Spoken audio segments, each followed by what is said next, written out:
মনে রাখবেন 1 সেপ্টেম্বর 2026 থেকে আপনাকে ফাইন দিতে হবে যদি আপনি রাস্তায় নোংরা ফেলেন। কি বলছেন মন্ত্রী অগ্নিমিত্রা পাল, দেখুন।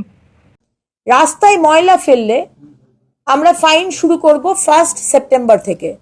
1 সেপ্টেম্বর থেকে কোনো মানুষ যদি রাস্তায় আপনারা লিটার করেন তাহলে কিন্তু আমরা কত চার্জেস হবে সেটা এখনো ঠিক করিনি।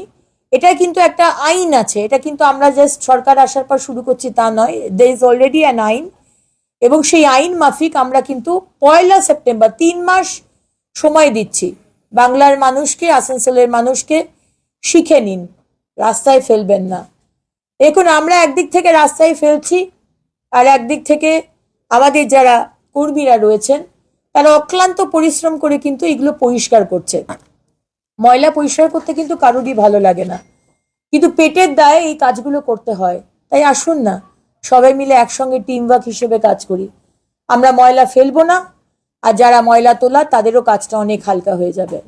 আমাদের সন্তানরা কিন্তু অনেক বেশি এই বিষয়ে সেন্সিটিভ। আমাদের সন্তানরা কিন্ডারগার্টেনে পড়ুক আর ক্লাস 12-এ পড়ুক আর কলেজে পড়ুক, তারা কিন্তু এই বিষয়ে খুব সেন্সিটিভ। দেখবেন তারা কখনো ফেলে না।